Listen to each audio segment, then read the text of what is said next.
Okay, so I don't know if you guys heard about this, but this is like a real thing. I'm not trying to be funny. And this real thing is a story about my childhood, in which I went to a slumber party. And in that slumber party, we watched a movie that my mother would never have let me watch. Okay? And the name of that movie was Leprechaun. And to this day, if it is dark and nobody is in a parking lot with me, okay, I open my car door like this and dive in head first. 100%. Does anybody want to know why? Because in the movie Leprechaun, a leprechaun is hiding underneath the car that slashes somebody's Achilles heels. It's so gross. And since then, I have been afraid of leprechauns my entire life. Not the fake ones, only the real ones, okay? All right, so when we look at this example in your notes, when they talk about experiencing fright symptoms, it's like, hey, did something ever happen to you as a kid? And that makes you still afraid of stuff now. Stuff that you know isn't real. Okay? Everybody good? Does anybody have a funny story where you're still afraid of something 100% because of something silly? I don't like staying in like an Airbnb where they only have like a half door, because that's where the leprechauns come out. Yeah, I'd like irrational fear. So ridiculous. I also don't like it when I drive and there's like a scratchy sound in my car, but that's from a different movie. Needless to say, Miss Meister hasn't watched scary movies in a really long time. Okay? All right. So, we're going to do another example about this idea of, is there a relationship or an association by gender to people who continue to experience those fright symptoms for a long period of time. So, I have this two-way table from 117 college kids. Everybody good? Now, the first thing is we're going through this, we have to decide, is this a chi-square test for homogeneity or is this a chi-square test for association? And the way we answer that question is we say, how many populations are we describing here? 2. 1, we're describing college students, okay? And that male versus female is just something that describes the people within that population, okay? So this will be a chi-squared test for association. Now, whether you say association or independence does not matter in any sense of the word. I don't remember how you decide between. Let's just look. All right, now, my null hypothesis will be there is no association.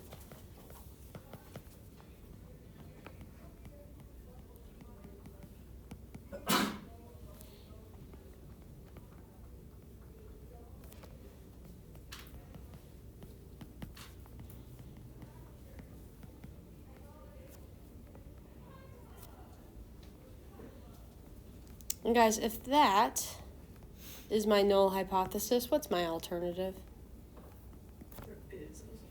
There is an association.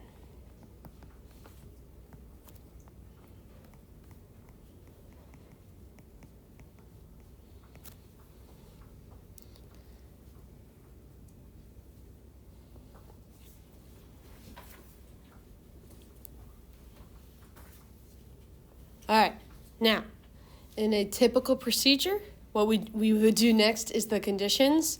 But for this one, because of it helps us check our conditions, let's go ahead and put these data into our calculator and get our calculations first. So, a reminder, you're going to use the matrix menu to do so, and you're not doing any of the totals columns, just the raw data.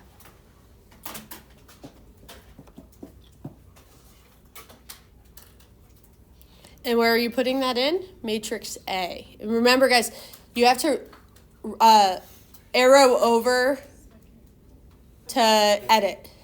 Yeah. How do you delete? You just overwrite it.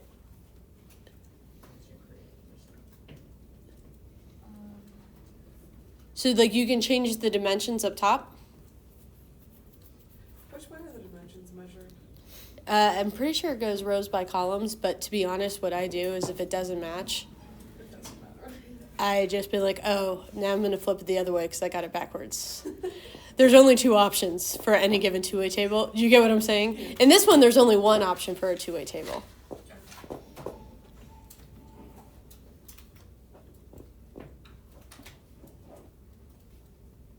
Do we put in the totals as well?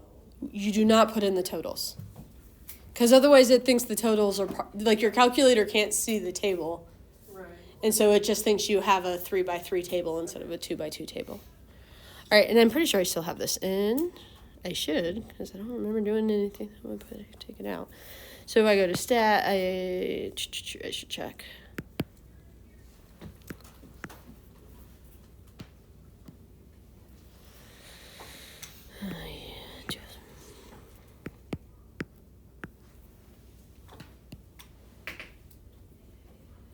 Okay, so then we go to stat, we choose our chi-square test, and hit enter. Go down to calculate. Guys, I see here that my chi-squared value is 4.028. My p-value is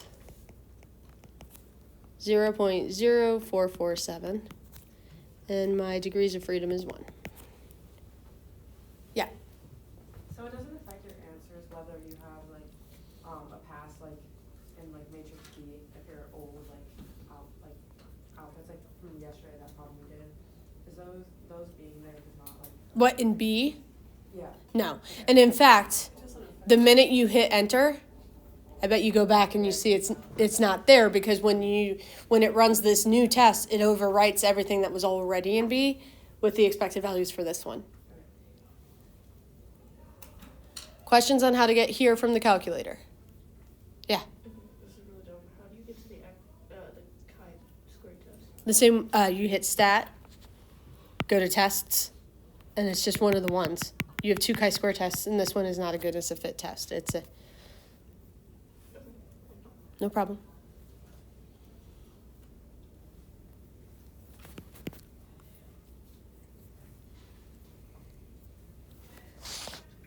Questions?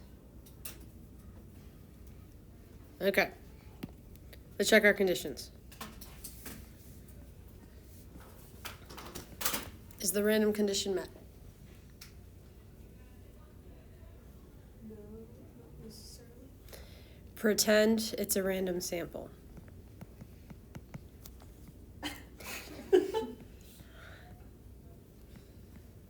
I'm already going to replace this example for next year, so we're just going to use the word pretend, okay? And like on the review that you guys are eventually going to get, it says that the sample is representative. The goal of the random sample is a representative sample, so we just kind of accept that. Okay? What about normal? It's not normal. It's a large sample size in this case. Okay? And what we need to do is show that we know the expecteds are greater than or equal to 5.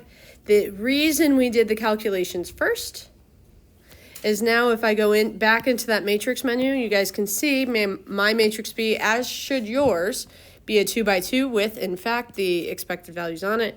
So I've got 11.7, 24.3, 26.3, and 54.7. Where does it get those? So, your calculator is uber smart, Yeah. right? And so remember,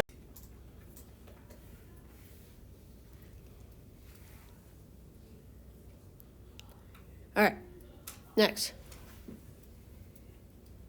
Now, so you guys aren't going to have to, on a free response question, necessarily figure out those values by hand, okay? But it's possible on a multiple choice that you're going to be asked to just say what is the expected count. And when it comes to time, the time it takes to put the whole thing into your calculator, run the test, go back, look at matrix B to see what the expected count is, knowing that formula is in your best interest. Okay?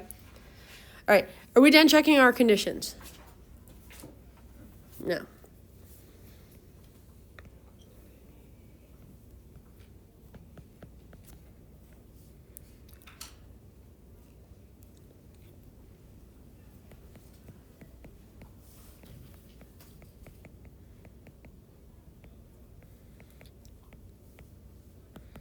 And since we had random sampling, sort of, because we're going to pretend, this would be the 10% condition.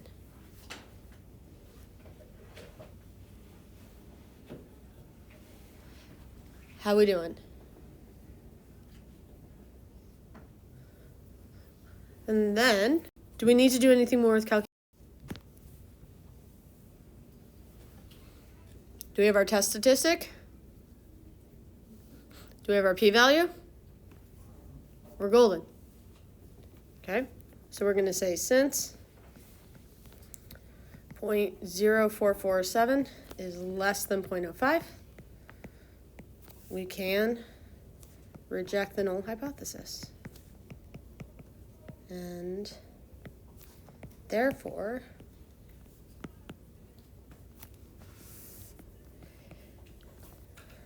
we can conclude that there is an association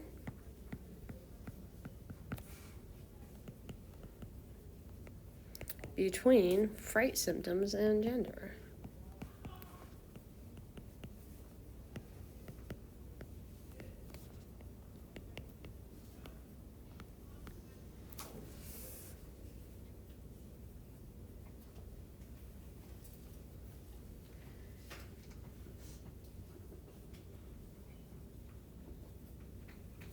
Questions?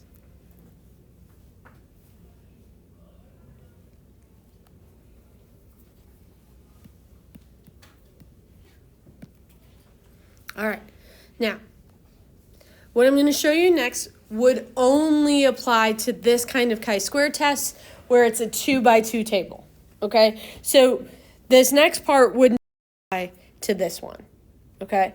Because couldn't we have just said that the percentage who are still have fright symptoms of males is different from the fright symptoms of females?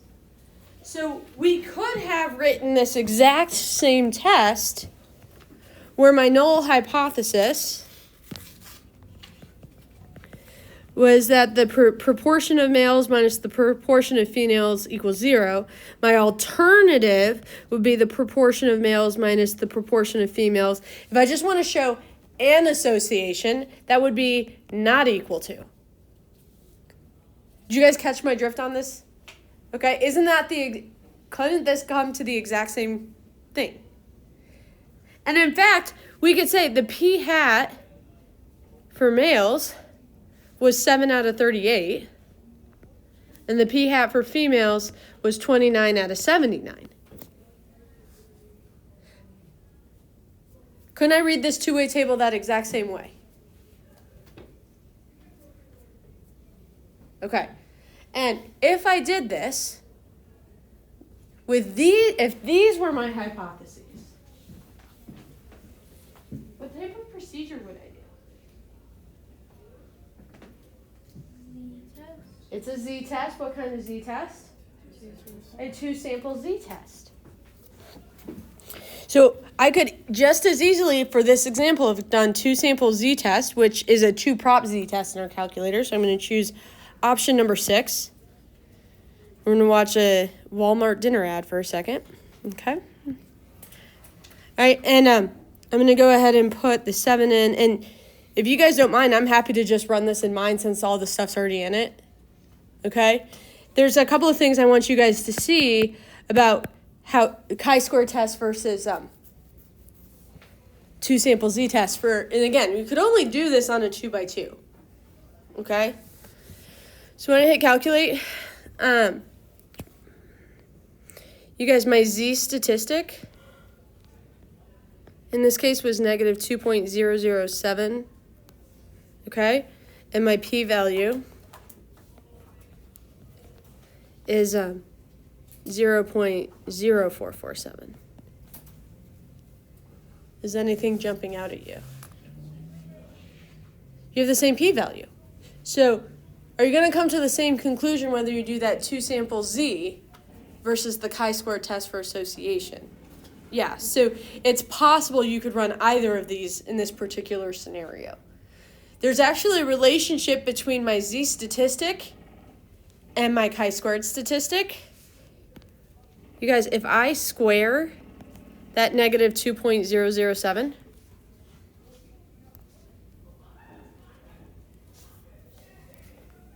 notice I get the exact same value for my chi-squared statistics. So your z statistic squared is chi-squared, and again, only applies to a 2 by 2.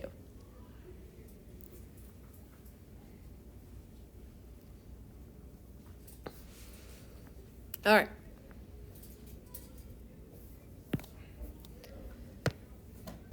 You should, when you log into AP Classroom, you should see one that says finding expected counts. This one is super short.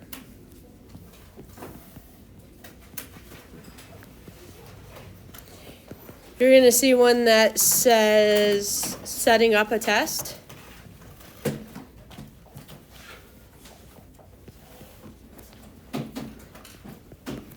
And you're going to see one that says carrying out a chi-squared test.